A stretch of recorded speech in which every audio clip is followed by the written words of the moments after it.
हरे कृष्णा। ओम अज्ञानं तिमिरान्धस्य ज्ञानं जनाशलाकया चक्षुरुन्मीलितं येन तस्मै श्रीगुरुवे नमः।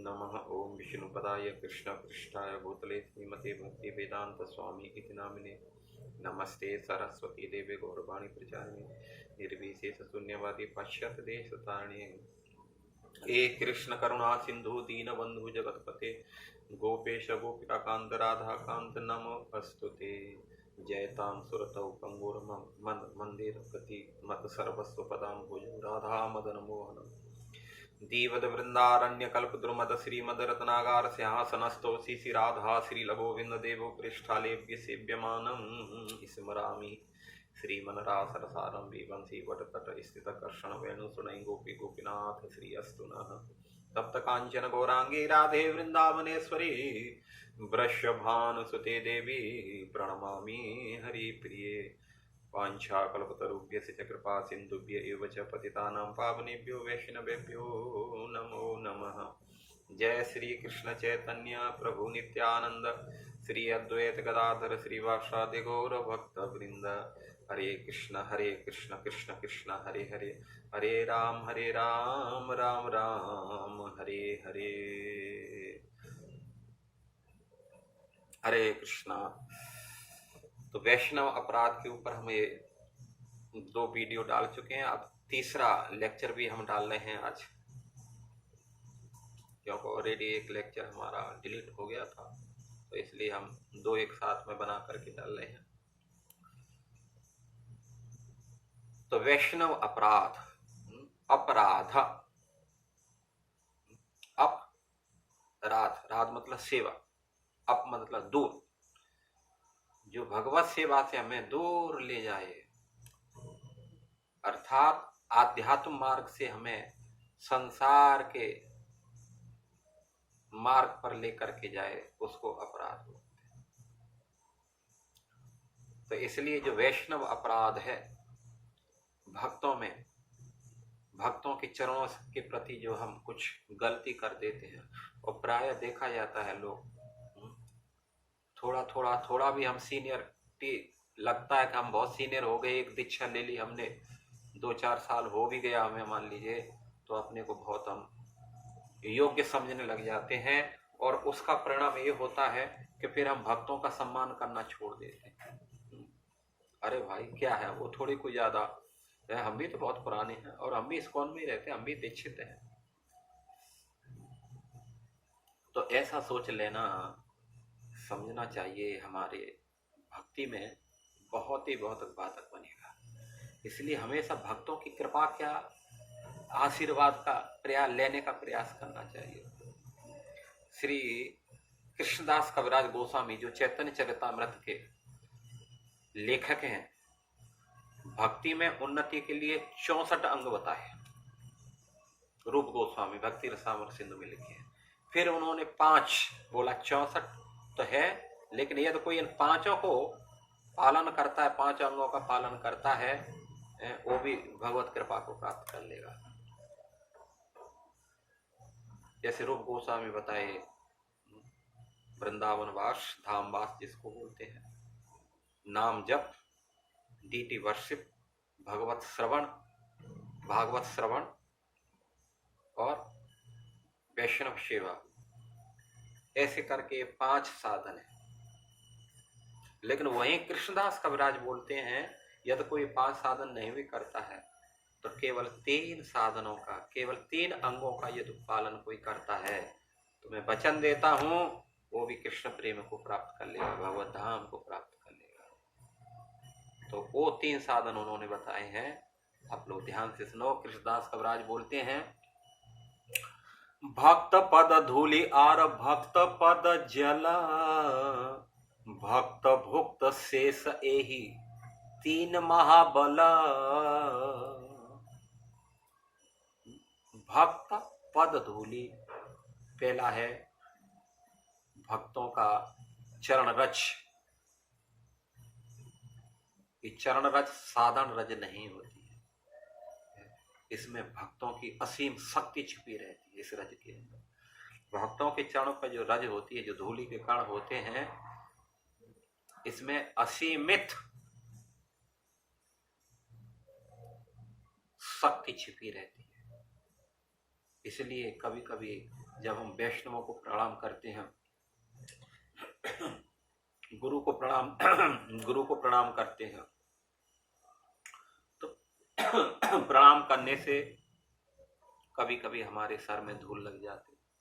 तो हम क्या करते हैं, थोड़ा गुरु जी के सामने थोड़ा पीछे हुए वो पूरा झरझरा देते। कभी कभी तो गुरु जी के सामने जरा देते। लेकिन समझना चाहिए हम एक बहुत लॉस कर रहे हैं अपने जीवन के लिए। शास्त्र बोलते हैं कि जिस समय हम गुरु को, एक वैष्णव को, जो शुद्ध भक्त हैं, यदि उनको हम प्रणाम करते हैं तो हमारे सर में जितने भी धूल के कण लगते हैं उतने जन्म के पाप हमारे खत्म हो जाते हैं। बोलो वैष्णव चरण रज की जय। सोच लो कितना महत्वपूर्ण होता है। इसलिए वैष्णव पद है, भक्त पद धूली, वैष्णवों के चरण रज को अपने सर पर धारण करना चाहिए। और भक्त पद जल अर्थात चरणामृत, चरणा अकाल मृत्यु हरणम सर्व व्याधि विनाशनम विष्णु पादक पित्वा पुनर्जन्म न विद्यते। भक्तों का जो चरणामृत है, अकाल मृत्यु खत्म हो जाती, सारी व्याधि धीरे खत्म हो जाती और उसका फिर दोबारा संसार में जन्म नहीं होता, भगवत धाम चला जाता। ये है चरणामृत की महिमा। तो भक्त पद धूले और भक्त पद जल और भक्त भुक्त अवशेष अर्थात तो उनका उचिष्ट।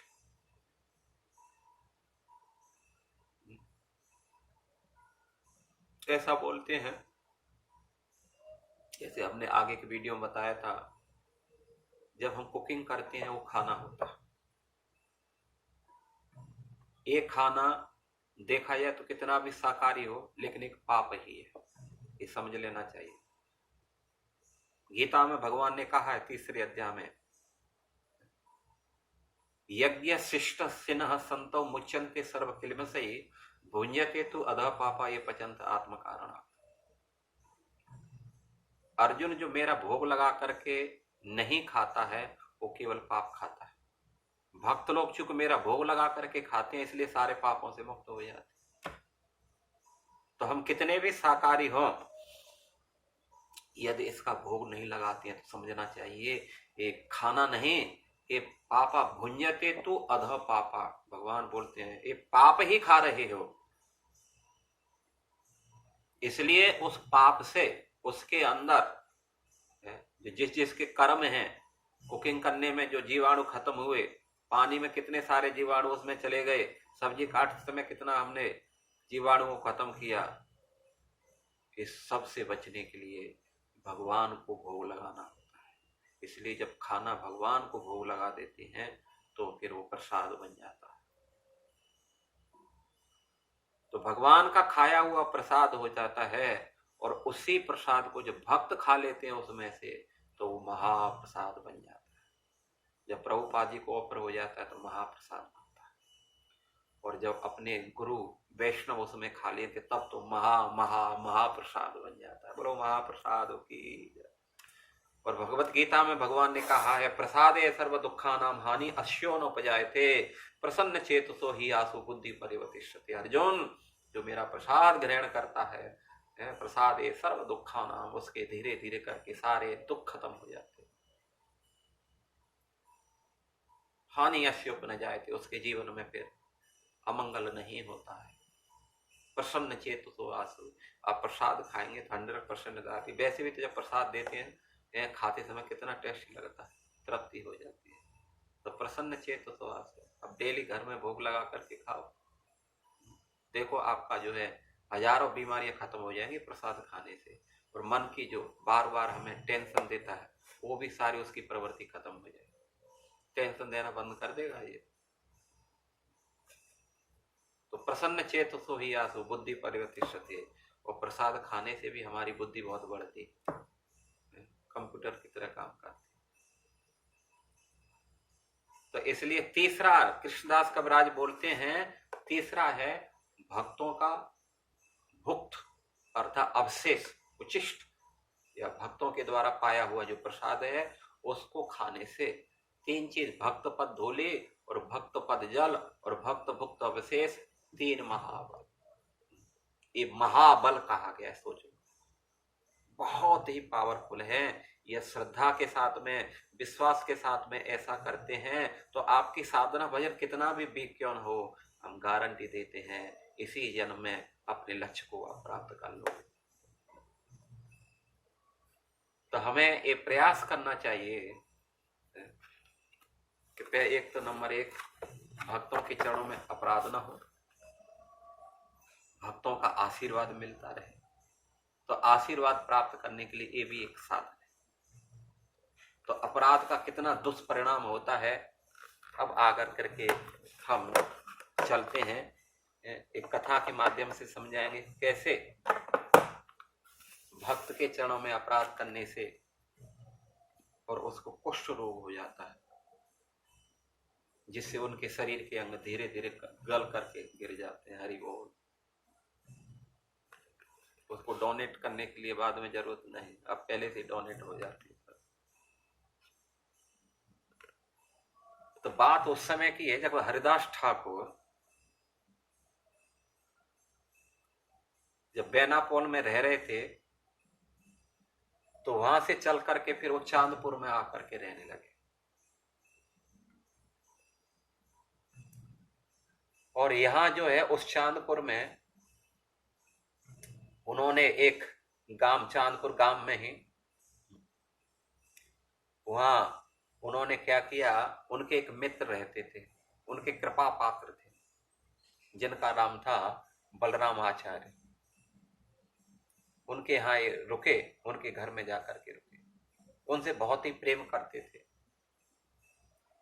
और उसी गांव में जो है हिरण्य मजूदार और गोवर्धन मजूदार,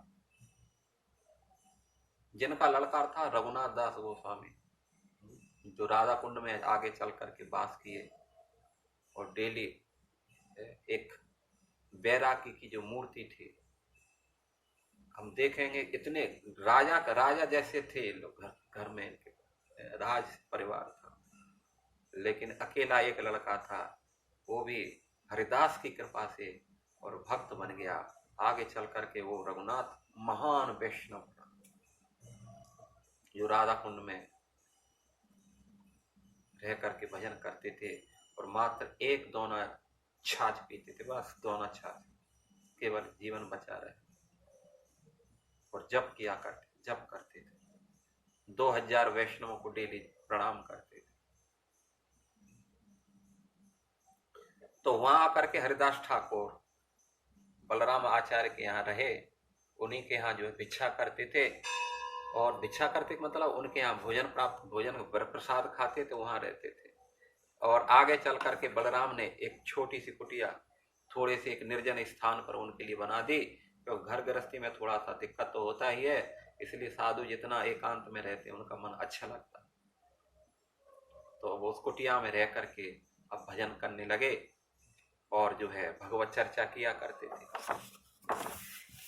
तो बलराम आचार्य के जो ये जो है क्या उनके जो है गुरु थे, गुरु का मतलब जिसको कह सकते पुरोहित थे, हिरण्य मजूदार और गोवर्धन मजूदार, ये राजा के खजांची थे, वो टैक्स कलेक्टर, ये भी टैक्स कलेक्ट करते थे।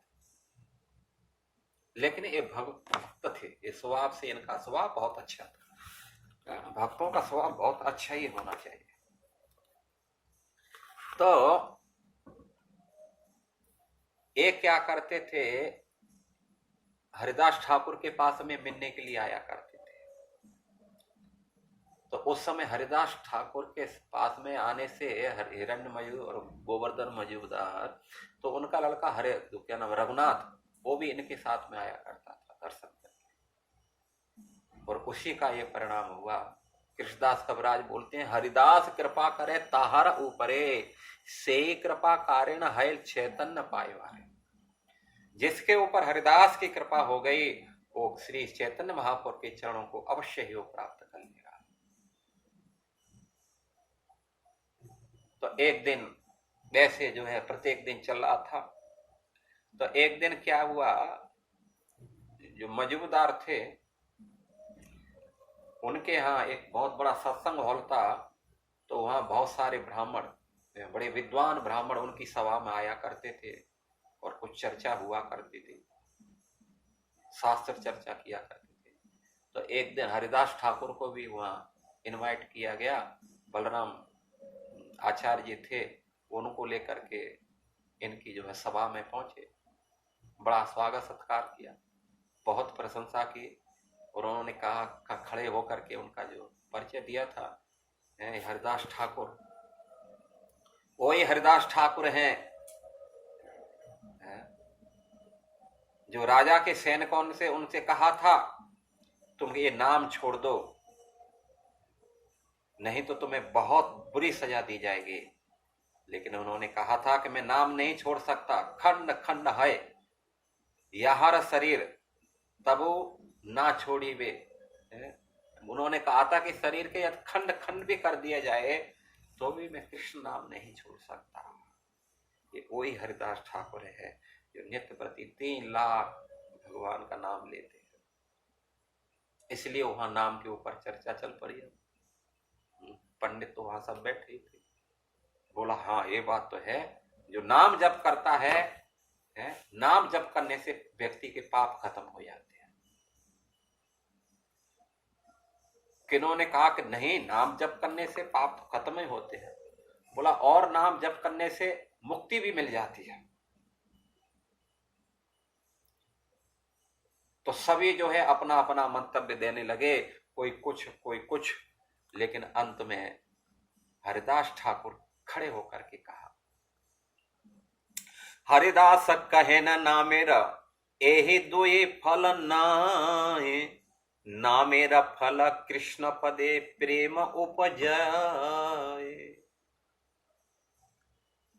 हरिदास ठाकुर सुनते सुनते अंत में जब उनसे नहीं रहा गया तो उन्होंने कहा कि मेरे विद्वान सभा के ब्राह्मणों, आप ये समझ लो, जो कृष्ण नाम ले रहा है उसका ये फल नहीं है, न पापों से मुक्ति, ना ही जो है पापों से छुटकारा, और ना ही उसको इस मतलब मुक्ति प्राप्त हो जाना, इस भौतिक जगत से छुटकारा मिल जाना, तो भगवान के साथ एकाकार हो जाना, या किसी सालोक शास्त्री आदि मुक्ति मिल जाए, ये भी इस भगवत नाम का फल नहीं।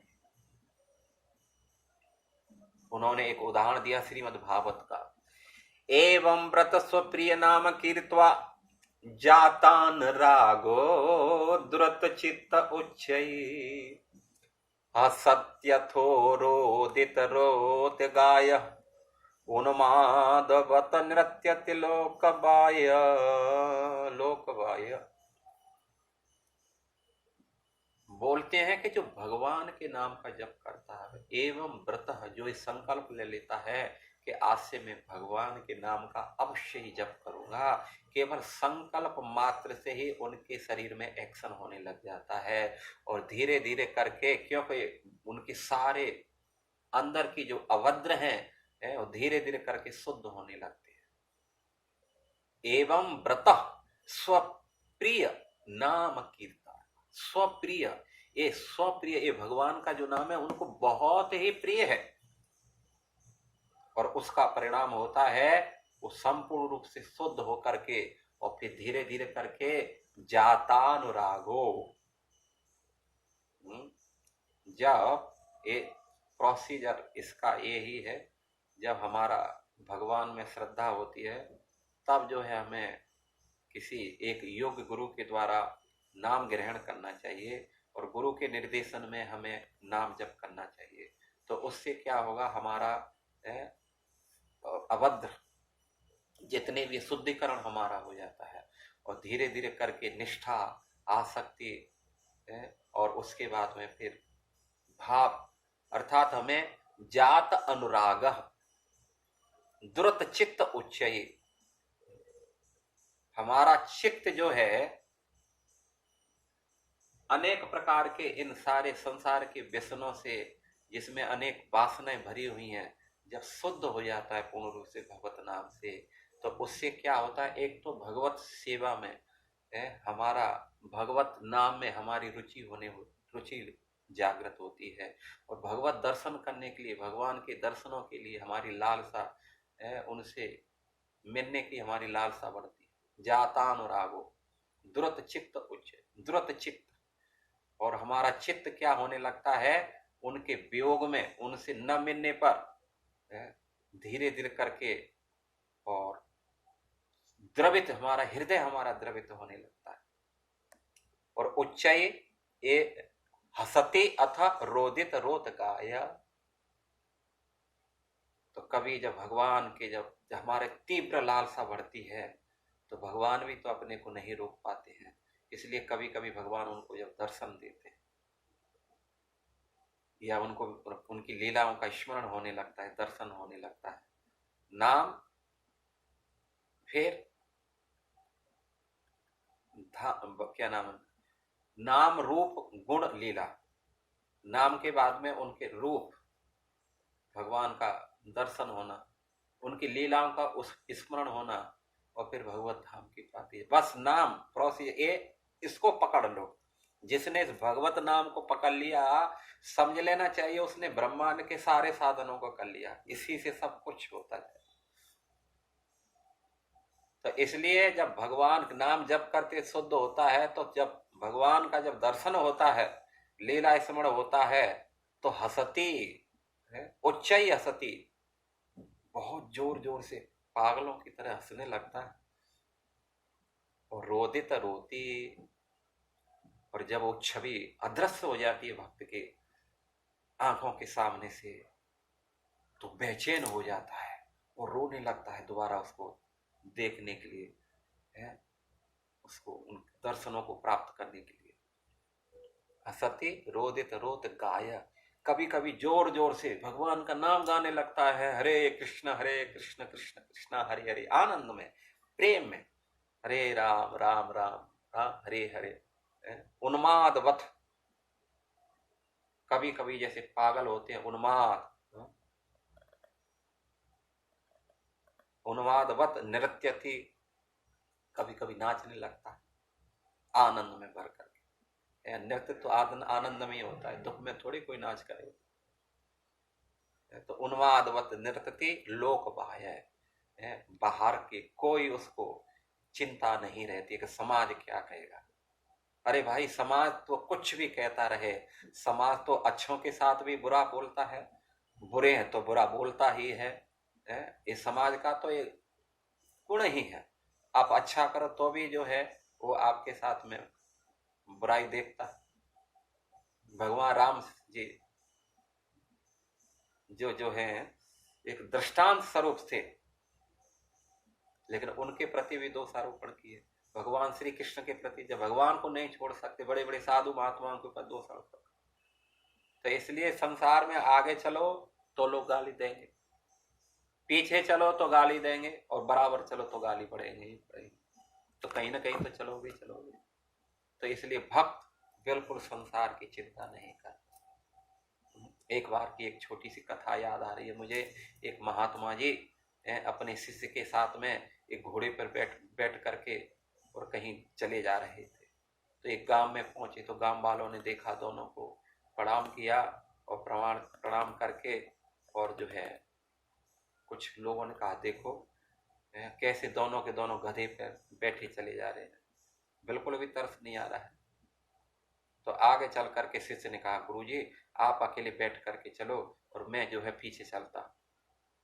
शिष्य उतर गया, गुरुजी अकेले बैठ करके जाने लगे। आगे गांव फिर मिला तो उन्होंने प्रणाम किया, प्रणाम करके आगे निकले तो कहा, देखा गुरुजी बैठे चले जा रहे हैं, शिष्य वो पैदल जा रहा है। तब जो है गुरुजी ने कहा कि देखो मैं उतर जाता हूं, तुम बैठ जाओ। तो शिष्य बैठ गया, गुरुजी पैदल चलने लगे।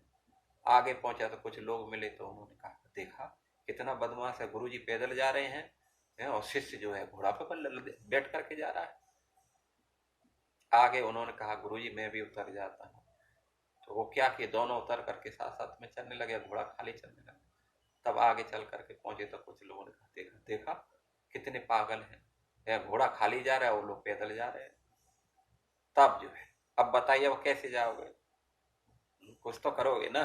तो ये संसार की रीति है, संसार का काम ही है दोष देना। कलौ दोष निधि राजन, राजन ये संसार तो दोषों से भरा हुआ निधि है, समुद्र है। तो इसलिए संसार के दोषारोपणों से बच नहीं सकते हैं, और इसको हम खत्म भी नहीं कर सकते हैं, नहीं तो ये संसार वैकुंठ बनेगा। तो क्या करना है, तो भक्तों को चाहिए संसार क्या करना है, संसार को बोलने दो, जो कर रहा है करने दो, लेकिन पहले अपना मेरा हित कैसे होगा, मेरा कल्याण कैसे होगा, इसके ऊपर उसे सोचना चाहिए। तो इसलिए जो भक्त होता है भगवान का नाम लेते लेते पागल हो जाता है, क्योंकि भगवान का नाम भगवान को बहुत प्रिय है, इसलिए एक दिव्य आनंद की उसको अनुभूति होती है, और वो आनंद इतना अथाह होता है कि फिर संसार का आनंद उसके लिए कुछ भी नहीं होता, इसलिए वो संसार की चिंता नहीं करता। तो इस प्रकार हरिदास ठाकुर ने बताया कि देखो जो भगवान के नाम का जप कर रहा है, भुक्ति मुक्ति तो उसके लिए बिल्कुल जैसे हाथ में उसके रखी हो। उन्होंने एक उदाहरण दिया कि जो नाम जप कर रहा है उसके लिए भुक्ति मुक्ति जो है नाम का सही फल नहीं है, वो तो नामाभास से मिल जाता है, केवल नाम का आभास मात्र से उसको मुक्ति मिल जाती है और भुक्ति मिल जाती है, पाप को नाश वो हो जाता है, नाश हो जाता है। जैसे सूर्य उदाहरण दिया उन्होंने, जैसे सूर्य है तो सूर्य के निकलने से पहले अंधकार खत्म हो जाता है। अंधकार खत्म हो जाना ये सूर्य का मुख्य काम नहीं है।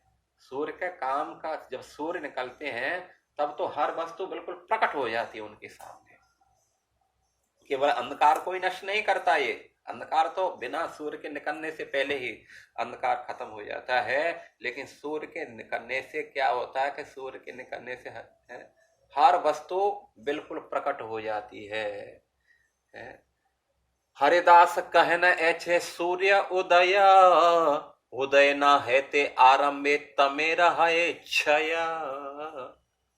पहले उन्होंने बताया कि जैसे जैसे पाप क्षय बोलते हैं कि भगवान के नाम से पाप खत्म हो जाते हैं, तो पाप तो ऐसे खत्म हो जाते हैं जैसे सूर्य अभी उदय नहीं हुआ है तो उसके पहले जो अंधकार है तम क्षय है, उसके पहले अंधकार उजाला हो जाता है। लेकिन सूर्य का काम और क्या है, तार प्रेत साक्षादर भय है नाश, उदय है ले धर्म कर्म आदि प्रकार।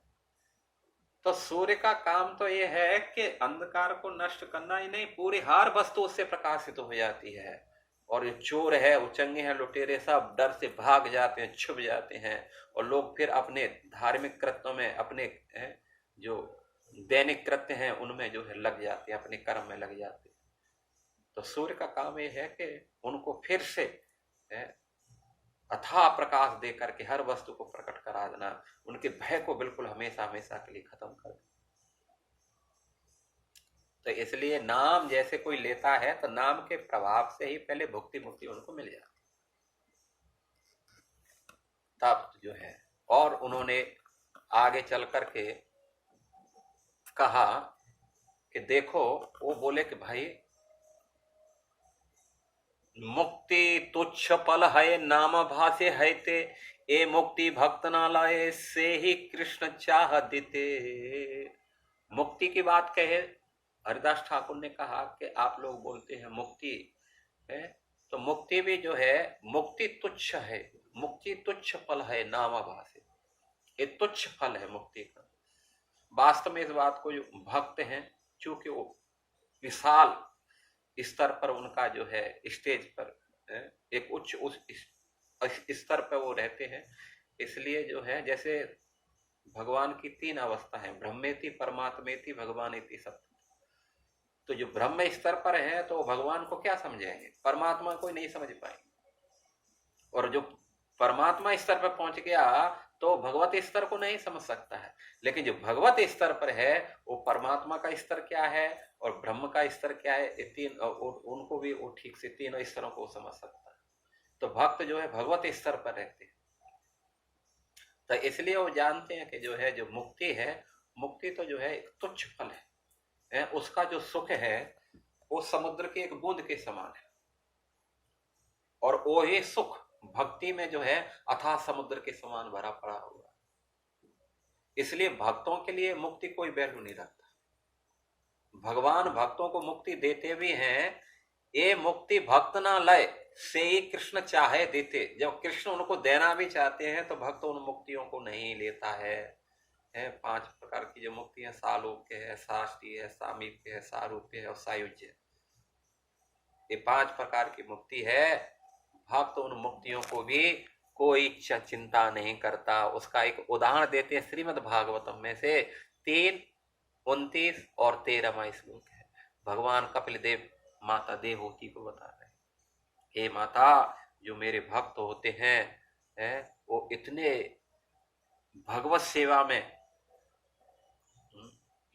इतना उनको आनंद मिलता है कि भगवान उनको मुक्ति भी देना चाहते हैं और क्या नाम है, इस सालोक साष्टी सामीप्य ये सब उनको देना चाहते हैं। फिर भी भक्त मेरे और अपनी सेवा के अलावा उनको इतना सेवा में आनंद आता है कि इन मुक्तियों की मना कर देते हैं। बोलते हैं सालोक साष्टी सारूप्य सामयिकत्व अच्युत, सालोक साष्टी सारूप्य सामेप्यैकत्वमच्युत, दीयमानं न ग्रहणन्ति बिना मत सेवनम जना। बिना मत सेवनम, मेरे भक्त मेरी सेवा के बिना दीयमानम न ग्रहणन्ति, यदि उसमें सेवा नहीं है, बैठो खाओ पियो मौज करो, तो बोला नहीं चाहिए, हमें ये नहीं चाहिए। भक्त मना कर देते। 5 प्रकार की मुक्ति बोलते हैं वो भक्त नहीं लेते। उसका जो है उदाहरण देते हैं कि बोलते हैं जैसे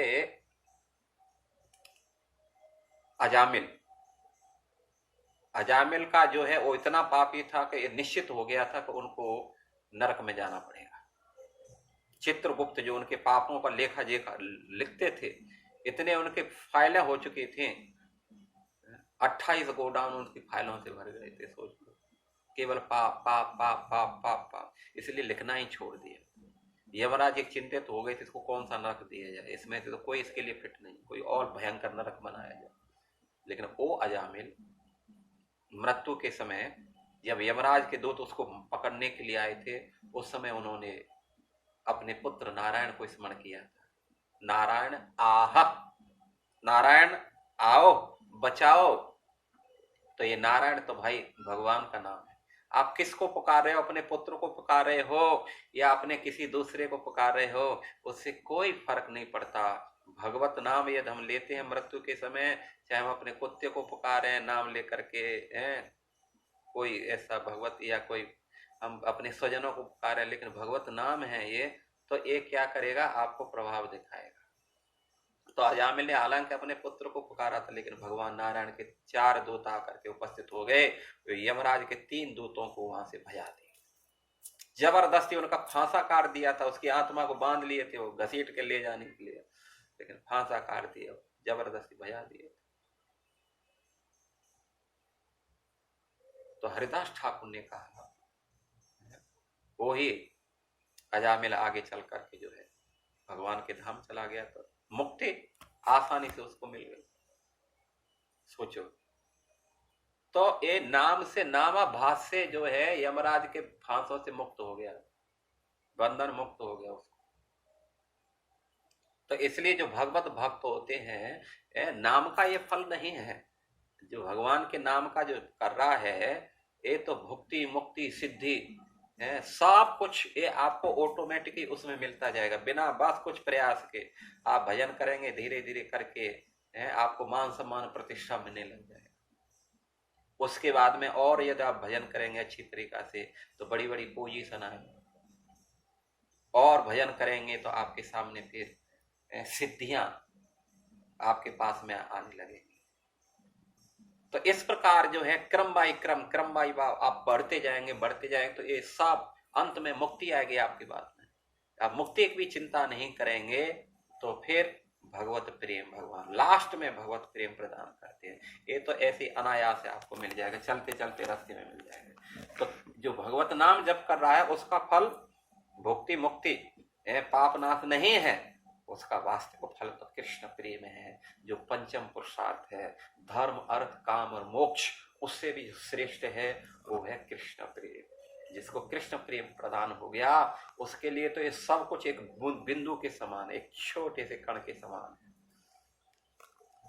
इसलिए हरिदास ठाकुर ने कहा कि भैया नाम की जो महिमा है वो पाप नाश करना या मुक्ति दे देना ये नाम का फल नहीं है, ये तो उनका बाह्य गुण है, ये तो ऐसे ही दे देते हैं। तो इससे क्या हुआ, ये सुन करके एक गोपाल चक्रवर्ती नामक एक ब्राह्मण उस सभा में बैठा हुआ था, जो सब सुन रहा था, और उसको ये सहन नहीं हुआ। ये गोपाल चक्रवर्ती, ये जो है क्या नाम है, गोवर्धन मजूदार और हिरण्य मजूदार का, ये क्या करते थे, ये राजा के खजांची थे, टैक्स कलेक्ट करते थे राजा कोष में, और एक क्या करता था, ये जो है टैक्स कलेक्ट करके इनको देता था, तो ये इनके अंडर काम करता था, गोवर्धन और हिरण्य मजूदार के अंदर।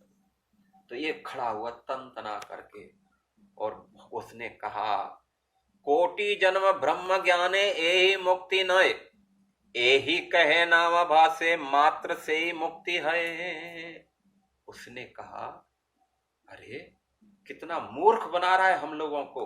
अरे जिस मुक्ति के लिए कोटि जन्म ब्रह्म ज्ञाने, बड़े बड़े ब्रह्म ज्ञानी कोटि कोटि जन्म तक साधना भजन करने पर भी उनको मुक्ति प्रदान नहीं होती, मुक्ति प्राप्त नहीं होती है, और ये बोलता है केवल नाम के आभास मात्र से मुक्ति मिल जाती है, ये असंभव है।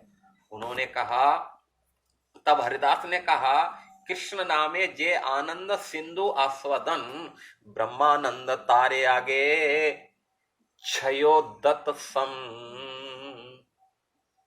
उन्होंने कहा, भैया ये मुक्ति का जो आनंद है वो कृष्णानंद के सामने, ब्रह्मानंद का जो आनंद कृष्णानंद के सामने एक बूंद क्या है, क्षयोदक, क्षयोदक गौखुर के समान है। गौखुर जैसे गाय का खुर होता है, जैसे समुद्र को लांघना इतना आसान नहीं, लेकिन एक गाय का बछड़ा, बछड़े के जो है पैर से एक धरती खुद करके जो गड्ढा बनता है उसमें पानी भरो तो आसानी से बच्चा भी लंघ जाएगा बिना किसी प्रयास के। तो ब्रह्मानंद का जो सुख है वो गौखुर के समान है, और भगवान के नाम से मिलने वाला जो सुख है अथाह समुद्र के समान है। तो इसलिए वहां कहे, विप्र कहे नामाभासे यद मुक्ति नए, तबे तुम्हारा नाक काटी करह निश्चय। उन्होंने कहा कि हे हरिदास, तुम लोगों को मूर्ख बना रहे हो। यदि भगवत नाम का जो फल है, नामाभासे, यद नाम के आवास से यदि मुक्ति मिल जाती है, यदि नहीं मिली ये तो मैं तेरी नाक कान काट लूंगा। इस प्रकार जो है उन्होंने उस सभा के अंदर घोषणा कर दी, मैं तेरी नाक काट दूंगा। विप्र कहे नाम भाषे यद मुक्ति नए, तबे तुम्हारा नाक काटी करह निश्चय। गोपाल चक्रवर्ती ने कहा, तुम ये अच्छी तरह से जान लो, यदि यह सत्य नहीं हुआ तो मैं तुम्हारी नाक काट लूंगा। तब जो है हरिदास ठाकुर ने कहा, तुम्हें नाक काटने की जरूरत नहीं होगी, मैं स्वयं ही अपनी नाक काट दूंगा यदि सत्य प्रमाणित नहीं हुआ।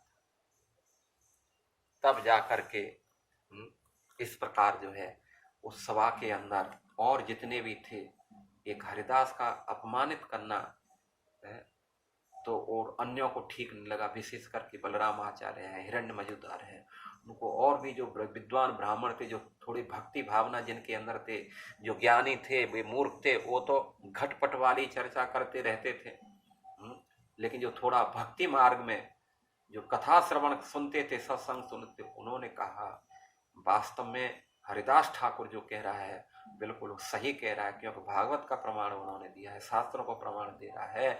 लेकिन ये मूर्ख गोपाल चक्रवर्ती है, ये मूर्ख जो है उनको चैलेंज कर रहा है, ये उनका अपमान कर रहा है। इसलिए सभी वहां के विद्वान लोग थे, उनको बड़ा क्रोधित हुआ, और हिरण्य मजूदार और गोवर्धन को इतना क्रोध हुआ कि उसने गुस्सा में आकर के उसको निकाल दिया, सभा से निकाल दिया, भाग जाओ तुम यहाँ बलराम आचार्य, वो उसका नाम है, गोपाल चक्रवर्ती को वहां से निकाला।